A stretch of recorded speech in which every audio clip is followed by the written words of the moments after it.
Big news all over the place yesterday. Schefty, we run the hurry up on wild card weekend injuries beginning in Baltimore. Well, Greeny, Zay Flowers has yet to practice this week. It's Thursday. The game is Saturday. That tells you that it is unlikely that he's going to be able to play on Saturday, barring some unexpected turnout. Now, it's not a long-term injury, and if Baltimore can advance here, my belief is Zay Flowers could be back for the divisional playoff round, but this game Saturday night against Pittsburgh looks like it's going to be difficult for Zay Flowers to make it back in time for. As for Jordan Love, he is hoping to play on Sunday against the Eagles. I think the Packers are expecting him to play on Sunday against the Eagles. He does still have some issues with his elbow and his finger and what he's feeling and what he's not feeling there, but it's hard to imagine that he's not going to be out there against the Eagles with a wild card matchup on the line, a rematch of the two teams that opened the season in Brazil. And in that very same game, with the questions swirling around the Eagles quarterback, Jalen Hurts returned to the practice field yesterday, which is a sign that he will be back on the field Sunday to play, barring some unexpected setback. He's been in concussion protocol. He remains in concussion protocol, but he is expected to start on Sunday. And so both teams have some health questions around their quarterback, how they'll respond to what they've been through in recent weeks. But Jalen Hurts, barring the unexpected, is expected to start for the Eagles. That's the development I was talking about in the open, which is there's a 5-step program that one must go through to come out of the concussion protocol. And if at any point there is a setback, you have to go all the way back to step 1. We needed to see him on the practice field. We saw it yesterday, Schefty. Assuming he wakes up this morning, has awoken this morning, without any setback, without feeling any concussion symptoms, that should put him in line to be the starting quarterback on Sunday, which has been the big question all along. Yeah, and I expect him to be back. It would be surprising right now if he didn't make it back and Kenny Pickett were starting that wild card. It does not mean there aren't questions about it. Cindy, let's go right to A31 here, because we can talk about rust and we can talk about the impact on his program. I want you to take a look. Jalen Hurts attempted a total of 4 passes during the Eagles' final 3 games of the regular season. Assuming he starts on Sunday, he will be just the 6th quarterback since 1990 to start his team's first playoff game after attempting fewer than 5 passes in the final 3 regular season games, and the first one since Joe Webb. Joe Webb. Wow, Joe Webb. And we're going back. So this is, it's not uncharted, but this is pretty rare territory here. So the question of how sharp will he be has to be raised. It has to be raised by the Packers defense. I would expect Green Bay defensively to come out and dare Philadelphia to throw the football, challenge Jalen Hurts to A.J. Brown. How sharp are you? How good is the pass game right now? How crisp is it? Because you don't want Saquon Barkley to get going in this game if you're Green Bay defensively.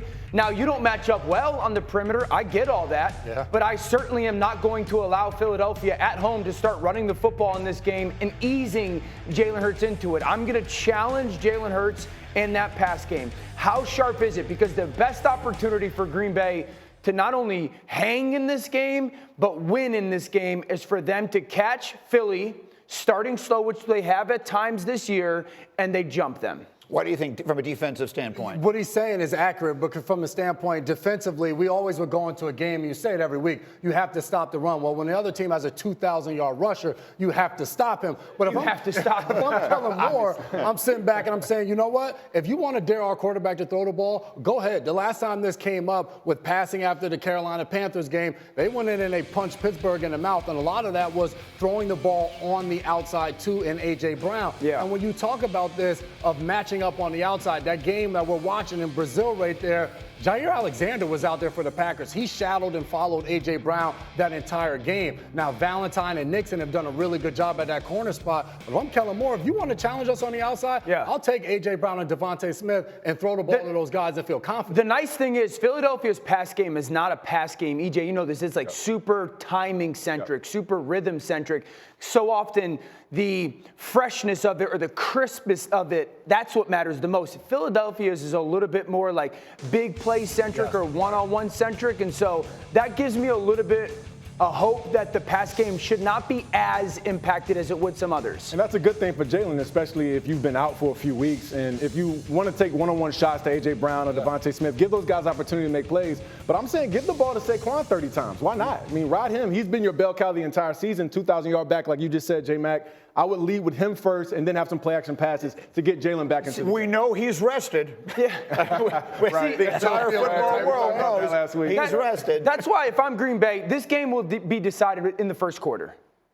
Who wins this game will be decided in the first quarter. Because the Eagles start so slow? Tell me why. Okay, so Anthony Richardson, in the first and second drive of his starts this year, he's the third worst quarterback in football when it comes to production.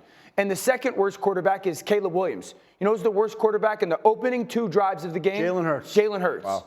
And so if you're Green Bay, you want Jalen Hurts coming off all that rest, and he has not played well to start football games. I want him to struggle. And I know this, Philadelphia in the first quarter is minus 35 this year, point differential, when Jalen Hurts starts. They're plus 153 in quarters 2 through 4. The only shot, I mean, once it gets going, you're not stopping it. Yeah. The only shot if you're Green Bay is you got to try to jump on them early to not allow that avalanche to happen. So, DR, I'll put more pressure on Kellen Moore, the offensive coordinator. If you know that Jalen starts games slow, he hasn't played in the past few weeks, you have to give him some plays that get him to the game. You talked about this morning. What are those plays, though? Well, there's play action plays, or it's even quarterback run. I mean, maybe you would do it? Absolutely. Why See, not? By this point, I'm good, especially off the concussion. If he's playing, he's That's good. what brings up the question, though, which was going to be where I went next.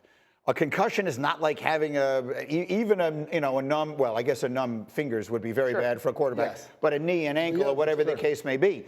Are you putting him in harm's way? The way they run that offense, when they are at their best, they've got the tush push, where you cannot keep the quarterback from getting hit. They've got that run pass option, which he does as effectively as anybody. Are you utilizing that as much as you do, understanding that it's going to get your quarterback hit? Let's get him through the game. And I'm saying put the onus on us. You talked about slow starts. The reason they're still winning and having these slow starts is because of how well the defense has played. Yeah. They're not letting teams jump out. So, no, do not let Jalen Hurts run the ball in this game. I agree with J-Mac on this. If I'm Kellen Moore, the last thing I want to do is take my quarterback fresh off that concussion protocol. I want him to not get hit at all this Sunday. I want to protect him and keep him as safe as possible. Now, I get the challenge of it. I get your point, because so often with athletic quarterbacks, you hear coaches say, I really want to get them into the game. Right. And part of them doing that is getting them running, getting them hit, especially after a long period of time. But could you imagine just the uproar if that had happened? You guys have played the game. So I say to you, it's late in the game. They're in a critical situation.